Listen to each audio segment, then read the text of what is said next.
Greetings, YouTube. Welcome back to the channel. You know, it's amazing to know just how the state of Alliance Wars is something that Kabam should have seen coming. They made it way too hard and way too exhausting at first for the average player, so then they changed the unlimited revive potential, which made it to where they probably didn't make much money off of it, but they at least got more people to play, and then they still weren't happy with it, so they did the solo thing, which I have not been interested at all in jumping into. I've been just trying out for a video. And then we have this post, and even when it's your birthday, it's kind of fun to know there's still always something to talk about in this community. Hello, Summoners. We know the current Alliance War season has encountered a number of bugs and growing pains. And we acknowledge that the game mode in its current state is not an acceptable level of quality. That is a huge omission / admission. It's an omission to start it off, but it's an admission to actually acknowledge it. Because for Kabam to acknowledge this publicly is huge. It means that they're not happy with a huge part of their game. Before Battlegrounds, this was like the way they made money. This was the most competitive mode in the game. This was where the best players competed for top prizes. And now it sort of feels like it's not just stale, but kind of not worth it. Today we want to update you on the progress of a number of bug fixes. Additionally, our teams have decided to make a number of changes to alleviate the current stresses and to compensate. The C word. Compensate. Everybody's favorite word for the frustrations in the season thus far. Or in the season this far, which is probably not the best way to state that.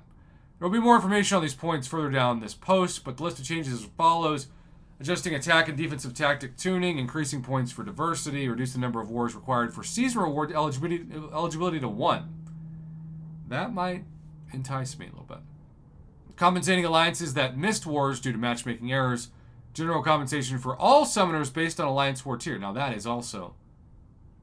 This compensation, I mean, it's a no-brainer. That's my takeaway. I mean, compensation's a no-brainer.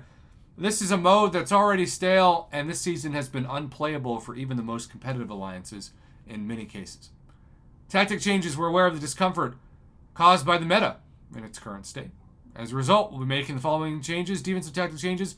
Indestructible timer duration adjusted from 5, 10, 15 to 10, 15, 20. Okay.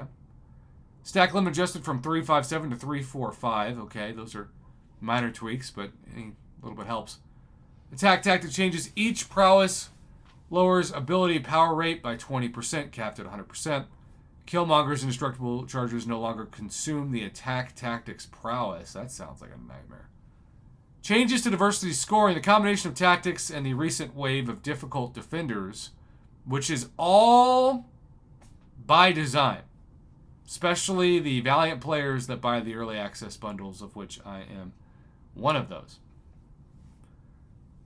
Combination of tactics and the recent wave of difficult defenders results in many alliances relying on multiples of the same defender. This obviously was an unintended behavior. It's pretty obvious it was going to happen. And as a result, we'll be changing defender diversity from 30 to 270. That's 9 times difference. 900% increase. And next season, to incentivize alliances to place different champions and, as a result, reduce frustrating paths for attacking alliances. This will be live on Friday, so all alliances have a chance to change their defenses. Due to bugs causing matchmaking errors resulting in a lower number of potential matches, we're reducing the required participation from 5 matches all the way down to 1, effective immediately. Again, that might actually get me to think about, even if we just take the L. I'll do 1 match for season rewards. Why not? Alliances that missed wars due to matchmaking errors will receive full per-win rewards and points for all missed wars. That is awesome. We'll not be compensating and or adjusting WR. Is that win record? Makes me think of a wide receiver, which is an American football term. The general compensation will be released as soon as we can. Speaking of the general compensation, we're sending Alliance War compensation to all alliances. The package will scale depending on Alliance War tier. Expect this general compensation to happen at the conclusion of the season. Some alliances are encountering enlistment issues. The fix is live. Alliances who failed to match up and they do not receive a buy, that fix is in progress. Summoners are unable to join Alliance War after joining a new alliance, that fix is confirmed for the April build. Now we have, of course, community responses. Should have expanded the list of attackers, given several are almost unusable because of the double medium. Hopefully compensation is juicy. Shame Bullseye isn't removed from this tactic, though. Yeah, I'm sure he's just super fun to fight. All in all, seems better and appreciated by a lot. I would have thought reading over it.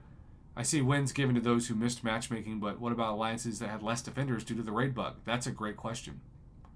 ST response, definitely good update. Blue Ox, Big Blue Ox says. Look, I could talk about this for another 5 minutes, but that'd be a waste of everybody's time. I think the compensation should be great.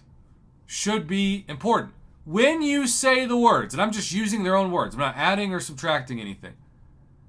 In its current state, it is not an acceptable level of quality. That is one of the biggest omissions and omissions we've ever seen. Admissions. In the history of this game and the history of this company. I think that's significant. But you got to back up that omission with compensation that justifies it. So we'll see. We'll see how it is. But in the meantime, at least it's something to talk about. Thank you for the birthday wishes to those of you who care. I am someone that started an MCOC YouTube channel in my 20s, and I am now 36. What a time to be alive.